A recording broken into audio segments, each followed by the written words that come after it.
जाजली मुनि को ज्ञान मिला तुला धारक से। जैसे अमिता मैं नीतू पांडे यूट्यूब चैनल पर आप सबका स्वागत करती हूँ। यह कथा श्रीमद् भागवत से ली गई है।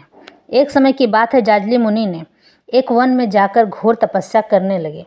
तपस्या में इतने रत हो गए यानी मग्न हो गए कि चिड़िया ने अपना घोंसला बना दिया, उसमें अंडे दे दिए। कई जीवों का जन्म हुआ, पेड़ों की शाखाएं उनसे लिपट गई। जाजली मुनि का शरीर पेड़ों जैसे ही दिखने लग गया।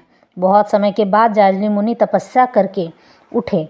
उन्होंने अपने आप को देखा और अभिमान से भर उठे कि मुझ जैसा तपस्वी कौन होगा।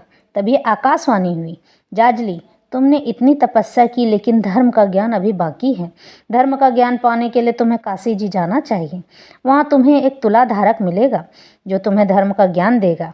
जाजली मुनि चले गए। वहाँ जाकर तुलाधारक से मिले, अहंकार से मिले। जाजली मुनि ने सोचा, ये तुलाधारक मुझे क्या ज्ञान प्रदान करेगा। तुलाधारक ने जाजली मुनि को देखा, जलपान कराया, उचित आसन प्रदान करके उन्हें प्रणाम किया और कहा कि आप तो वही जाजली मुनि हैं ना, जिन्होंने घोर तपस्या की है और आकाशवाणी के होने पर आप काशी जी आए हैं। जाजली मुनि को आश्चर्य हुआ, इतना सब जानने वाला ही मुझे धर्म का ज्ञान दे सकता है। तुलाधारक से विनती करते हुए जाजली मुनि कहते हैं, आप मुझे धर्म का पूर्ण ज्ञान प्रदान करें। तब तुलाधारक कहते हैं, हे मुनिवर, मैं अपनी दुकान में सभी चीज़ें लाता हूँ, पर मैं कभी भी उन सामानों में मिलावट नहीं करता हूँ।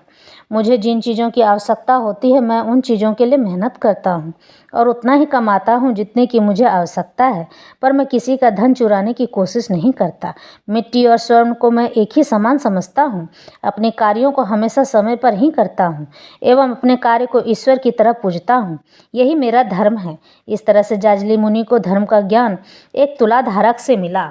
यह ज्ञान तुलाधारक से मिलने पर जाजली मुनि को मालूम हो गया कि धर्म का ज्ञान पाने के लिए केवल ईश्वर का शरण ही नहीं, अपितु सामाजिक ज्ञान होना भी बहुत ज़रूरी है। समाज में जीने के लिए सामाजिक ज्ञान का उतना ही ज़रूरी है जितना कि धर्म का ज्ञान होना ज़रूरी है।